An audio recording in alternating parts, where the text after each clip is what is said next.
হুজুর বদলাইয়া লাভ নাই, জিন্দেগি বদলানো দরকার।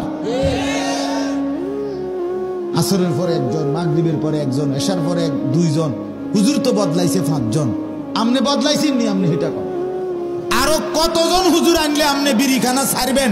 আল্লাহর দোহাই আমনে আমারে কোন, আমি এতজন হুজুর গইন্না আনি আমনের কাছে। বলেন চাচা, বলেন মিয়া। আরো কত লক্ষবার বললে আপনি বুঝবেন? গালি দেওয়া, টেলিভিশন দেখা, আপনার স্ত্রী বেপর্দা থাকা, ছেলে মেয়ে নামাজ না পড়া, এটা আপনার বরবাদি, এটা আপনার জাহান্নামে যাওয়ার কারণ। আপনার ঘরে আপনার ছেলে 1 ওয়াক্ত নামাজ পড়ে না, এত বড় জানোয়ার আপনি ঘরে পালেন কেন মিয়া? খোদার একটা বছর 365 দিন কোনদিন ফজরের নামাজ পড়ে না। আপনার 18 বছরের ছেলেটা, 18 বছরের মেয়েটা এত বড় অসভ্য, জঙ্গলি, হাইওয়ান, জন্তু, জানোয়ার আপনার ঘরে কেমনে ঘুমায়? আপনি মুসলমান না? আপনি মরতেন না মিয়া?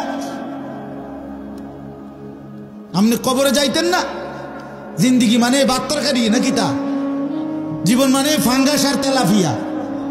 জিন্দিগি মানে ফুলকপি আর ফাতা কপি, দৈন্যাতার কাঁচা মরিচ, ক্ষীরা আর টমাটো, এটার নাম জীবন? হ্যাঁ, বাদুকা খাইতে ভালো আছে নাকি? তা আস্তাগফিরুল্লাহ, আস্তাগফিরুল্লাহ।